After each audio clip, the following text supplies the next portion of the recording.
Is there a place for emotion in negotiation? I spoke to negotiators recently who had varying views. Some felt that genuine emotion demonstrated a position or your interests, and to be authentic showed what really mattered to you.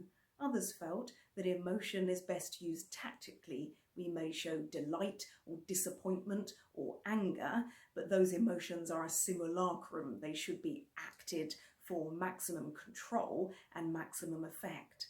Others felt that emotion had no place in negotiation, that negotiation is a process that should be undertaken thoughtfully and objectively. There's no right or wrong to any of these views. It's just about appropriateness to your scenario and the likelihood of one of these approaches being effective in achieving your desired outcomes.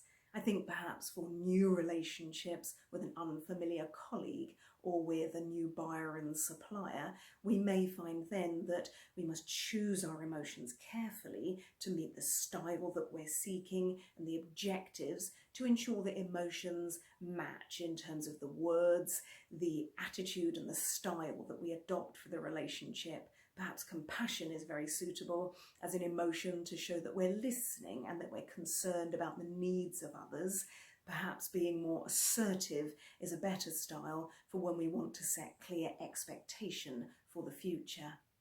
I think when there is an existing relationship with an old friend or perhaps with a long-term commercial agreement, emotions may be chosen differently, still managed and maybe just more free, but still controlled and chosen so that our responses are not so fierce that we don't hinder the negotiation process.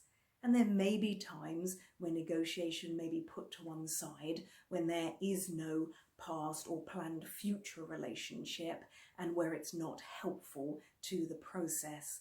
But we must be careful about the use of emotion in online negotiations because it is natural that we are more direct and functional in our style in online meetings, and it can be that neglecting emotion can have a corrosive effect on relationships, and none of us want to emerge from a virtual working environment to find that our trusted relationships have been eroded because of lack of attention to people's interests. To feel, it's to be human, and so we must attend to emotions, be aware of ours and of other parties in negotiation to negotiate more effectively.